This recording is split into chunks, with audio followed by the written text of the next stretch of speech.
Now that's all well and good. We've just calculated covariance. The thing is, there's a problem with covariance. It's a very useful statistic, but nothing's perfect, and we should know where its imperfections are. Probably the biggest flaw with covariance is that we can make it be pretty much any number that we want to be. That's a heck of a flaw, really. The problem is that if we change the measurement units that we're using, we can get a different number. And if we just choose our measurement units in a very weird way, we can get very weird answers. So I'd like to show you how that works, and I'll show you in Excel. So here we have the data in Excel, the same exact data that we had calculated by hand when we got 2.50 for our population variance. I should say that throughout this whole thing, I'm basically just presuming this is the entire population of data, that this isn't some random subsample. So let's quickly recap how to calculate population covariance on Excel. And then we'll change measurement units, and you'll see how I can get a different number. So all formulas in Excel start with an equal. Covariance, you can see immediately it's starting to try to be helpful. It tells me I want covariance, and there's the .p that tells us it's the population version of this. And then it prompts us that it wants the data on variable 1 and then the data on variable 2. So we can just indicate that our data is A2 to A5 and put a comma and then drag and drop B2 to B5, and we get 2.50. Same thing we got when we did this by hand. But what if instead of the original data, like this was hours spent studying, what if we wanted minutes spent studying?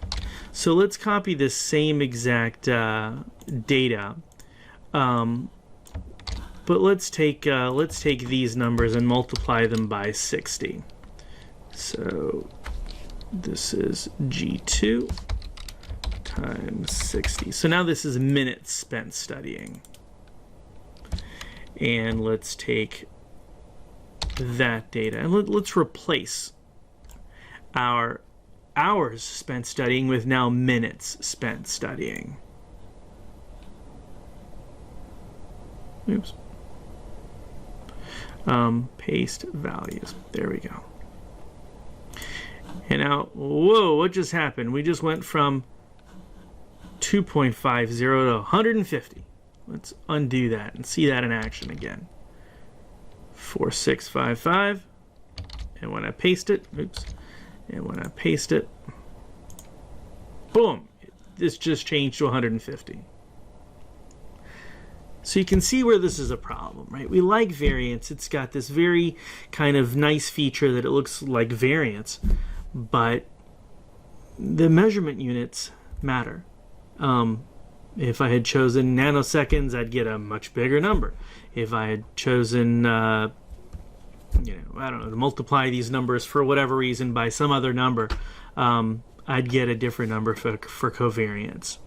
So what we'd like is some kind of tweak to our formula, some modification that we can do that eliminates this kind of dependency on the units that we're using, whether it's minutes versus hours. We'd like to eliminate that. And fortunately, there is such a formula. It's called correlation.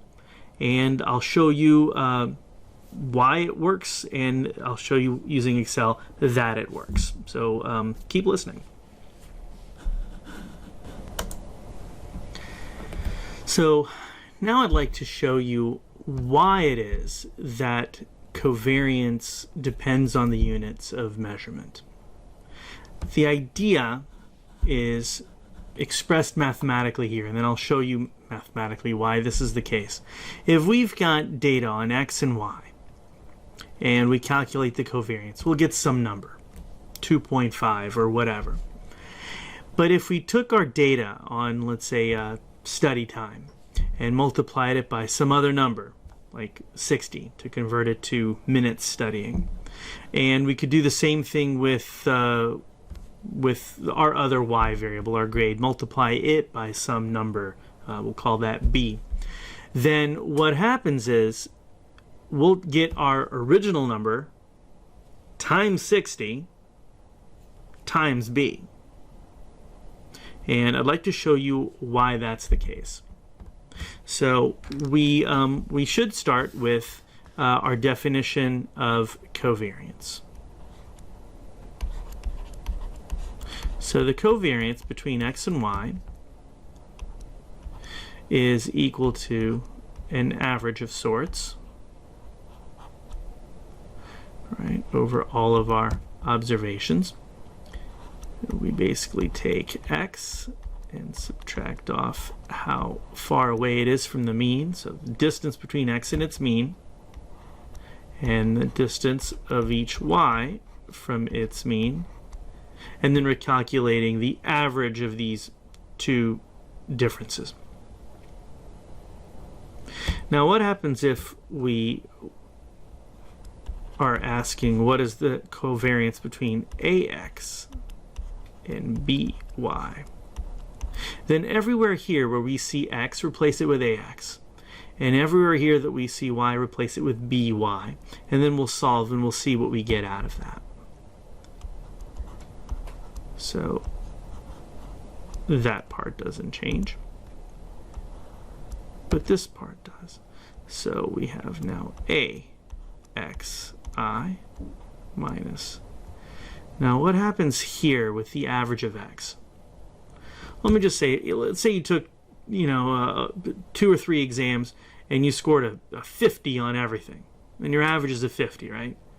And what if I said, listen, I'm going to take your score and multiply it by 2? Then what's your average? It's 100, right? So if I take data on x and I multiply it by some number, then the average is just that number times the original average. So we're going to get a times the original average. We can get by minus b times the original average. Okay. Now, most people are not very comfortable with summations, so let's expand this a little bit. We have ax1 minus ax bar by1 minus by bar. So that's the first person's difference from means. And we do the same thing for person 2.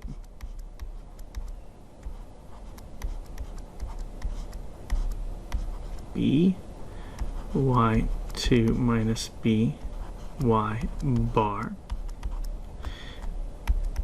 And we do this all the way through our last person, byn minus by bar. Okay, so let's simplify this thing. We still have our 1 over n, but now we can pull out an a term from here, and we can pull out a b term from here, because that's a common factor. So we have a x1 minus minus x bar, b times y1 minus y bar. And we can do the same thing here. We get a x2 minus x bar, b y2 minus y bar. And then finally we do that here. So we get a xn minus x bar, b yn minus y bar. Keep simplifying. We have a, b. We got a's and b's in every term that we're multiplying. So we can pull those out. We have ab. And then we got x1 minus x bar, y1 minus y bar, x2 minus x bar, y2 minus y bar. Whoa. Plus x n minus x bar, y n minus y bar.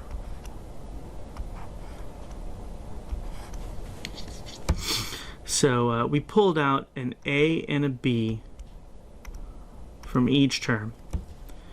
And so we can finally, pull out this AB because it's just multiplied. And then, well, we've got this term right here. But that is just all n of these summation terms, where we had x minus the difference of each x from its mean times y and its mean. So this is just the covariance between x and y. So we actually just proved this thing right here.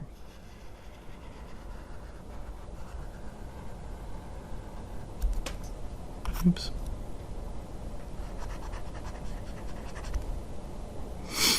Right. We pull out that AB, then we get this term divided by n, which is the covariance of x and y. So what did we prove? We just proved that the covariance of ax by is equal to ab, the covariance of xy. ab, the covariance of xy. So, so this is true, right? So even if I show you a couple examples of in Excel, you might be thinking in the back of your head, well, does this always count where, you know, the covariance of ax by is ab covariance of xy? Yeah, it's always true. It's not just because of some weird example that I picked from Excel. So, so there is this legit problem with covariance, and we need to fix it. So there is, there's help on the way, right? There is a great statistic that doesn't have the same shortcomings as covariance, and that's the correlation. So the correlation actually takes the covariance formula that we now know and divides something, does something to it. And what will end up happening is that it will divide out, and so that they cancel the A and the B that were such a problem before. So again, I'd like to show you the mathematical proof of this, just so that you don't have any doubts that it's just from some kind of weird example that I just happened to come up with. So so here's the proof. So first, this is the definition of correlation. So I'd like to show you that correlation, even if I rescale my variables, will give me the same number. Like no matter what the scale, that it'll give me the same number. And so using this definition of correlation, I'd like to prove this feature of this function. So how do I do that? Well, I'm going to have to rely on a particular property of variance, specifically this, that variance itself suffers from the problem of scaling, of that if you multiply the variable by some number, you get a different number for the variance. So it's the case that the variance of a times x is equal to a squared times the variance of x, no matter what x is. The same thing holds for the variance of y. That if you were to take y and multiply it by some number, you'd get this. If you don't remember how that works, I have a video on variance that you can double check. But I'm just going to presume that you knew that stuff before, and that you, but now you're learning about correlation. So, so let's keep working here. We're wondering what are the features of the correlation when we rescale x and y. Okay, now our definition is here. So I'm just going to replace everywhere I used to have x and y here. I'm going to replace x and y with ax and by. So we get the covariance of ax by divided by the variance of ax times the variance of by. Okay. Now we just a moment ago showed that covariance of ax by is equal to ab times the covariance of the original data. So there's our numerator. And I just reminded you that the variance of ax can be expressed in this way, and the variance of by can be expressed in this way. So I'll make that substitution. So we get a squared times the variance of x, b squared, the variance of y. And let's keep working here. So that is equal to a b covariance of xy. All right, now I've got the square root of a squared, the square root of b squared. Well, the square root of a squared is just a, right? So a. And the square root of b squared is just b, right? So those come out of the square root sign. And then I've got variance of x still, and then the variance of y still.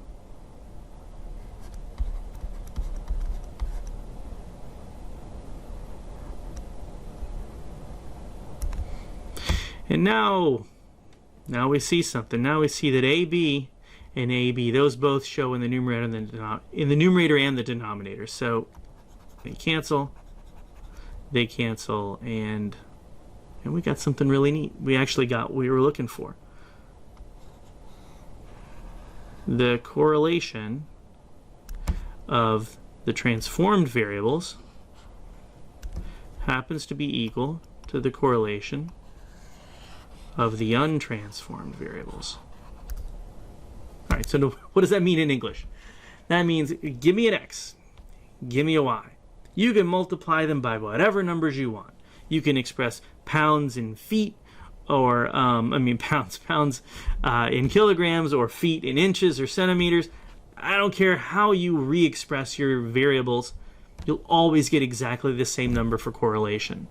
So that number is actually going to mean something. We can't just, make it have whatever value we want it to be. And that's a great thing. Okay, so in this screen, I'm going to show you an example in Excel about how when you change the measurement units of your data, you can get different numbers for covariance, but you won't get different numbers for correlation.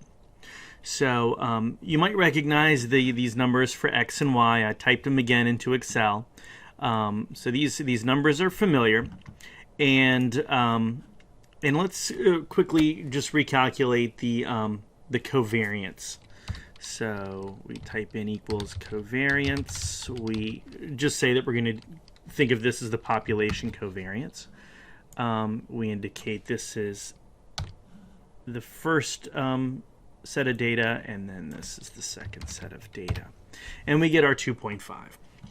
Now here I've got just some numbers, A and B, and we're going to change these numbers around. But what I've done is that I took all of these x numbers, multiplied them by A, which was just 1, and we get the output right there. So, and then we do this for y, and we get B times y over here. And so when we had done 60, we got our 240, 360, 300, just like we did in the example a few minutes ago. If I had multiplied x by 2, we'd get 8, 12, 10, and 10. And so here I can just very easily just multiply all of my data by whatever number I want, just to show you how it'll be irrelevant for correlation. So, all right, so we've got here the covariance. So covariance for x and for y. And when I do that here, for my transformed variables, I get something different, right? If we had 60 and 1, we get covariance of 150, just like we did before. But if I had multiplied my y variables by 2, I get yet another number for covariance. What if I'd multiplied by 10 instead? What if this was like going from, how about from meters to centimeters? Well, then we get a completely different number for covariance. We don't like that. So how about correlation? Well, that will be different. So let's see here. Let's type out correlation, and we'll give it our x data and our y. And here we get, well, some number, and it's a number between 0 and 1. And this is basically the degree of similarity between two variables. And here they are correlated about 0.85. So that's a pretty high number.